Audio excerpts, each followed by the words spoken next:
사람이 만일 화목제의 제물을 예물로 드리되 소로 드리려면 수컷이나 암컷이나 흠없는 것으로 여호와 앞에 드릴지니 그 예물의 머리에 안수하고 회막문에서 잡을 것이요 아론의 자손 제사장들은 그 피를 제단 사방에 뿌릴 것이며 그는 또 그 화목제의 제물 중에서 여호와께 화제를 드릴지니 곧 내장에 덮인 기름과 내장에 붙은 모든 기름과 두 콩팥과 그 위의 기름 곧 허리 쪽에 있는 것과 간에 덮인 거풀을 콩팥과 함께 떼어낼 것이요 아론의 자손은 그것을 제단 위에 불 위에 있는 나무 위의 번제물 위에서 살을지니 이는 화제라 여호와께 향기로운 냄새니라.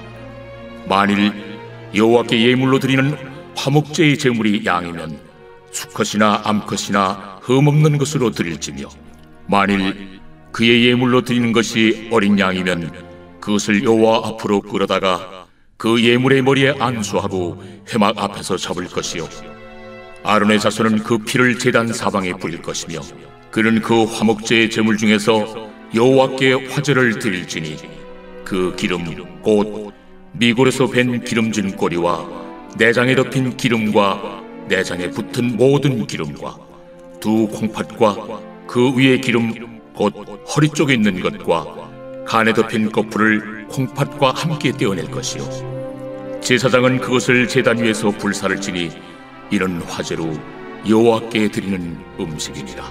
만일 그의 예물이 염소면 그것을 여호와 앞으로 끌어다가 그것의 머리에 안수하고 회막 앞에서 잡을 것이요 아론의 자손은 그 피를 제단 사방에 뿌릴 것이며 그는 그 중에서 예물을 가져다가 여호와께 화제를 드릴지니 곧 내장에 덮인 기름과 내장에 붙은 모든 기름과 두 콩팥과 그 위의 기름 곧 허리 쪽에 있는 것과 간에 덮인 거풀을 콩팥과 함께 떼어낼 것이요 제사장은 그것을 제단 위에서 불사를 지니 이는 화제로 드리는 음식이요 향기로운 냄새라.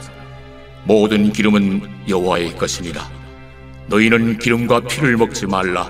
이는 너희의 모든 초소에서 너희 대대로 지킬 영원한 규례니라.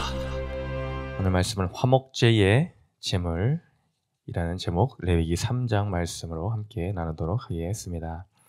제사의 종류에는 크게 5가지 종류가 있습니다. 그 목적에 따라서 번제, 소제, 화목제, 또 앞으로 보게 될 것이지만 속죄제와 속건제 이렇게 5가지가 그 목적에 따라 5종류로 나뉘게 됩니다. 또한 이와 별개로 제사 드리는 방법에 따라서 나뉘기도 하는데 제사 드리는 방법에 따라 불에 태워 드리는 제사라고 하면 화제, 또한 높이 들었다 내렸다 하는 제사를 드리면 이것을 거제라고 하고 흔들어 드리는 것을 요제라고 하며 또한 포도주나 그 기름, 피 등을 부어서 드리는 액체로 드리는 제사를 전제라고 합니다.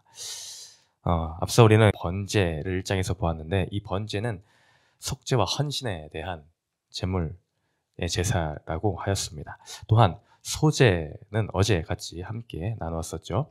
이것은 순종에 대한 우리의 삶을 드리는 그런 제사라고 하였습니다. 그렇다면 오늘 이제 화목제에 대한 제사가 나옵니다.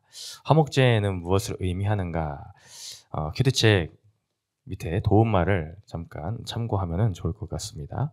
도움말 부분을 함께 읽어볼까요? 화목제라고 써있죠? 네, 시작.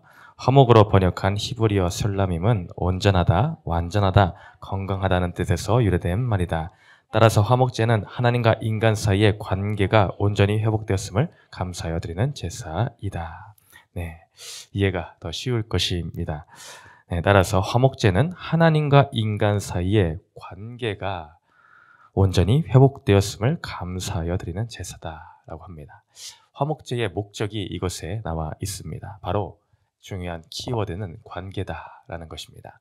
관계가 이미 회복되었음에 대해서, 회복될 것에 대해서가 아닌 회복되었음에 대해서 이미 그것을 믿고 감사하여 드려지는 것이 바로 이 화목제의 성격을 띠고 있는 것입니다. 또 다른 말로 하자면 교제, 우리 하나님과의 교제에 대한 부분을 이 화목제에 갖고 있는 형태입니다. 얼핏 이 내용을 보면은 앞서 번제와 좀 차이가 없을 것 같지만 번제는 헌신, 예술세, 속죄에 관련된 부분에 초점이 맞춰져 있다면 화목제는 말 그대로 관계와 회복, 교제에 대한 부분에 초점이 맞춰져 있다고 보시면 됩니다. 이 화목이라는 말은 참 듣기만 해도 너무나 기분이 좋아지는 단어이질 않습니까? 누구나 이 화목을 꿈꿀 것입니다. 그 어느 인생에서 분쟁과 다툼을 꿈꾸는 인생이 있겠습니까? 없지요, 여러분? 네, 나는 싸우고 싶어. 네, 집에서 내 남편하고 열심히 나는 피 터지게 싸우고 싶어라고 자녀와 그렇게 싸우고 싶다라고 생각하시는 분은 아무도 없을 것입니다. 그 누구나 화목의 인생을 꿈꾸게 되어 있습니다. 오늘 이 본문이 참 때마침 감사하게 오늘 본문에 걸렸다 하면 좀 이상한 것 같은데 딱 맞아 떨어진 것 같습니다. 그렇지 않아도 지난 월요일날 제가 어머니랑 한판 대판 싸워서 그런 일이 있었습니다. 예, 별것도 아닌 거에 감정이 상해서 예, 그동안에 저의 어떤 그런 쌓여왔던 것들과 어머니 한마디 때문에 그게 건드려져 가지고 한판 감정이 상해서 예, 싸운 사건이 있었습니다. 참 이 부모 자녀 간에 이런 다툼이 있을 때에 어쨌든 부모이기 때문에 어쨌든 자녀이기 때문에 서로 가까우면서도 내심 서로 이해해 주지 못하고 그런 거에 서운함이 또 느껴지므로 더 큰 오히려 남한테는 쉽게 넘어갈 수 있는 것도 가족이기 때문에 쉽게 넘어가지 못하는 부분이 있는 것 같습니다. 저 스스로도 머리로는 참 알고 어머니에 대해서 내 말투가 참 상냥하지 못하구나를 알면서도 참 이게 무의식에서 나오는 것들 때문에 참 이게 뒤돌아보면은 후회하고 참 그러면 안 되는 것을 알면서도 막상 그 사건 앞에서는 이거 여지없이 무너지는 모습을 보게 됩니다. 근데 또 감사하게도 어제 의도치 않았지만 이제 목사님 사모님과 이제 어머니와 제가 이제 교제를 하면서 의도치 않게 그 사건을 이제 끄집어내면서 서로에 대해서 조금 직면을 하고 서로 상황을 조금 더 이해하는 시간을 가진 귀한 시간이 되었습니다. 근데 오늘 말씀 보니 때마침 화목제물이다 라고 하시니 너무나 어떻게 보면 또 감사하기도 합니다. 정말 우리의 힘으로는 때로는 어찌할 수 없는 부분들이 있는데 바로 그 일 때문에 우리 예수 그리스도께서 화목제의 제물로 친히 그분이 내려와 그 높고 높은 그 자리에서 겸손의 모습으로 이 땅에 내려와 내가 너희를 위한 화목제의 제물이 되었다 라고 하시니 이보다 큰 은혜가 어디에 있겠습니까? 화목제 오늘 말씀해 보니 첫 번째, 두 번째, 세 번째 달 이렇게 나옵니다. 그 주제에 대해서 보면은 흠 없는 것, 또 두 번째는 안수하여 드리는 제물이라 하고 또한 여호와의 것이라는 것에 대해서 나오고 있습니다. 이런 부분이 참 중요합니다. 화목제는 먼저 첫 번째 단락처럼 흠 없는 것으로 드려져야 됩니다. 그것이 조건입니다. 흠 없는 것, 말 그대로 죄가 없는 흠과 티가 없는 것이라는 것입니다. 그것을 선별하고 골라내어 잘 살펴야 됩니다. 드리는 자는 이 양에 상처가 없나? 이 염소에 어떤 흠이 없나? 더러운 것은 없나? 라고 살피고 살펴서 검수하고 검수하여 드려져야 될 것이 바로 이 화목제의 제물입니다. 왜입니까? 그것은 깨끗한 것을 고른다는 것입니다. 그것은 우리의 죄를 대신해서 짊어지는 것인데 더러운 자가 대속의 조건이 될 수 없기 때문입니다.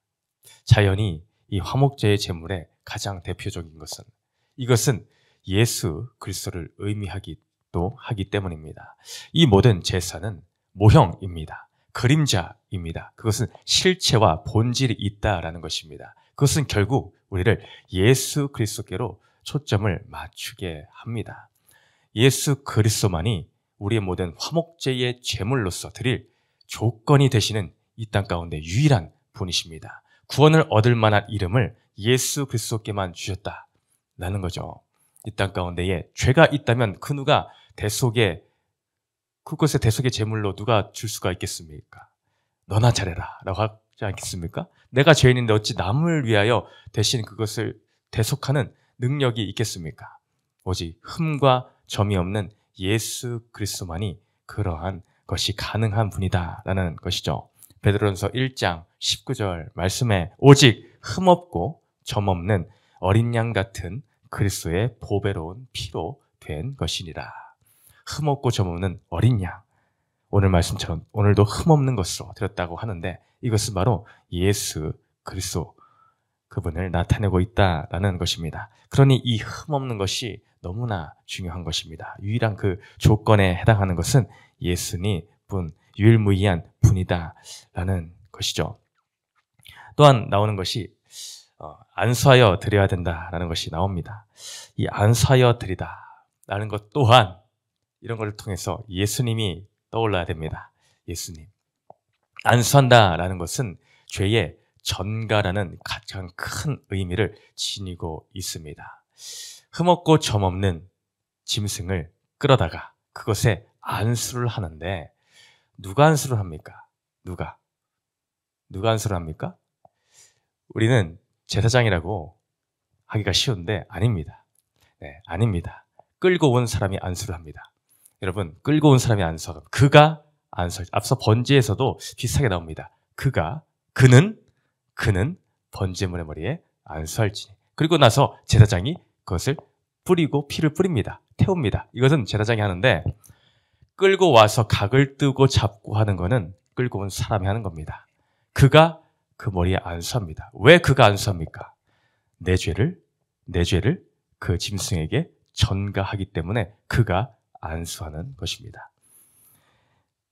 제사장이 아닙니다. 네, 그가 안수합니다. 그의 죄를 이 짐승이 담당한다라는 것입니다. 내가 끌고 온 짐승인과 동시에 그 짐승이 곧 내가 되는 것입니다. 내가 죽어야 되는데 그 나의 죄를 그 짐승이 가져간다는 것입니다. 어린 양 대신 예수 그리스도께 우리의 죄를 전가한다라는 것입니다. 그러니 우리 예수님은 인류의 모든 죄를, 나의 그 죄를 대신 짊어지시고 우리가 안수함으로 죄의 전가가 일어났습니다. 우리의 죄를 예수님이 대신 짊어지시고 십자가에 죽으시는 것입니다. 오늘 이 짐승이 내 죄를 대신 뒤집어 쓰고 죽는 것입니다. 내가 안수해야 됩니다. 그러니 우리는 내가 죄의 고백을 해야 됩니다. 누가 대신 해주는 것이 아닙니다. 대신 반드시 있어야 될 작업, 나의 죄를 전가하는 작업입니다. 1대1로 일어나야 됩니다. 하나님 앞에서 내 죄의 고백. 그러니 누가 부모님이 대신해서 부모님 신앙이 좋아서 내 친구가 누가 신앙이 좋아서 내 죄를 대신 고백해주고 하는 것이 아닙니다. 자기의 입술의 고백이, 내 삶의 고백이 있어야 됩니다. 주님, 내가 죄인입니다. 이러한 나를 위해, 나의 죄를 위해 주님이 대속죄물이 되셔서 대신하여 내 죄를 다 담당해 주심에 감사드립니다. 이 죄의 고백이 있는 자가 이렇게 희생의 제물로 예배를 드릴 수 있는 것입니다. 그 예배 자리에 나올 수 있는 자격, 죄의 고백이 있는 자가 나와서 하나님께 그러니 감사의 화목 제물로 제사로 주님 앞에 드릴 수가 있더라라는 것입니다. 매일매일 우리의 죄의 고백, 오늘도 죄의 고백, 또 끊임없이 우리는 날마다 내 발을 씻는 죄의 고백의 자리로 화목제의 제물로 드리는 우리 모두가 되어야 될 줄을 믿습니다. 또한 여호와의 것을 드려야 된다 합니다. 여호와의 것, 그 기름은 귀한 것이므로 여호와께 드리라라고 합니다. 성경에서 기름이다라는 것은 아주 귀한 것을 말합니다. 귀한 것을 상징적으로 드러내는 이 단어가 기름입니다. 기름은 여호와께 드려라. 이것은 여호와의 것이다 라고 합니다.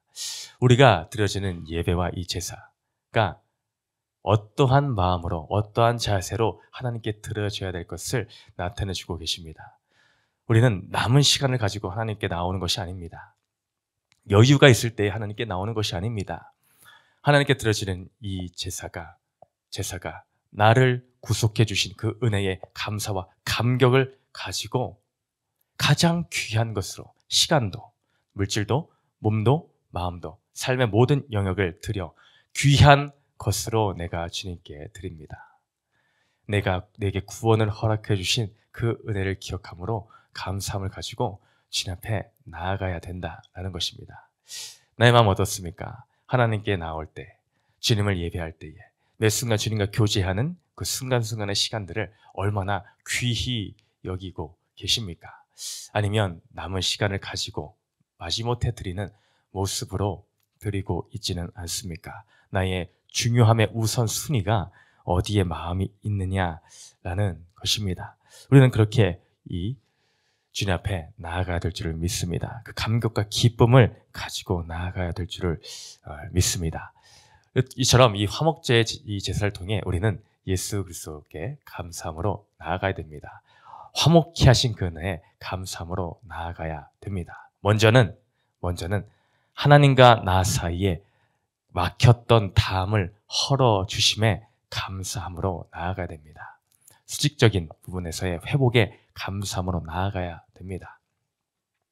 그런데 이것은 또한 수직적인 것에만 머물러서는 안 됩니다. 우리는 수평을 보아야 됩니다. 결코 이 화목제의 제물은 하나님과 나 사이의 관계를 만에 머물러서는 안 되고 더 나아가 이웃을 향한 화목제로 나아가야 됩니다. 주님이 우리에게 보여주신 것, 내가 화목케함으로 너에게 보여준 것처럼 주님은 우리에게 동일하게 화목의 사명을 감당하기를 원하십니다.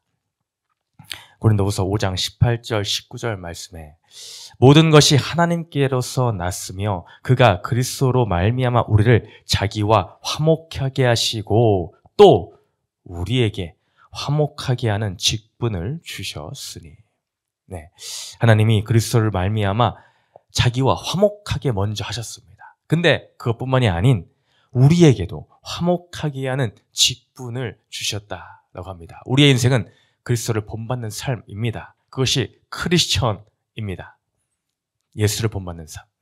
예수님이 그 직분을 행하셨으니 우리도 그것을 본받아 화목하게 하는 직분을 감당하는 삶을 살아야 됩니다. 이어서 19절에 곧 하나님께서 그리스도 안에 계시사 세상을 자기와 화목하게 하시며 그들의 죄를 그들에게 돌리지 아니하시고 화목하게 하는 말씀을 우리에게 부탁하셨느니라.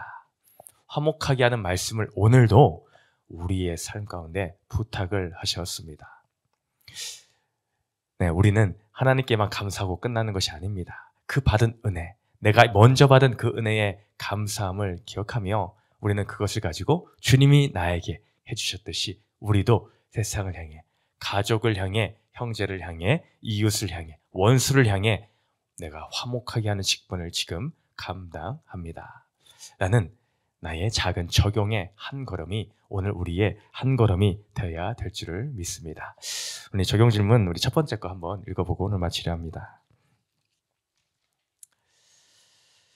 네, 시작. 우리 가정과 공동체의 화목을 가져오고자 오늘 내가 써야 할 말과 써야 할 행동은 무엇입니까? 네, 생각하길 바랍니다. 가정과 공동체에 나에게 주신 화목의 직분, 화목의 사역, 그 사명이 있습니다.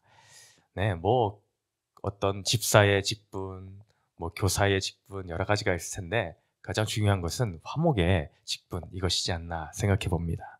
화목을 가져오고자 주님이 그것을 위해 이 땅에 오셨는데 하나님과의 관계 화목을 위해 이 땅 가운데 오셨는데 그 주님의 가장 중요한 사명을 나도 이어서 오늘 그것을 중요한 사명이라 우선순위에 두며 주님 나도 오늘 내가 써야 할 말과 행동이 어떤 화목의 직분을 감당해야 되겠습니까? 를 기억하며 살아가는 귀한 하루가 되시기를 주님의 이름으로 축원드립니다.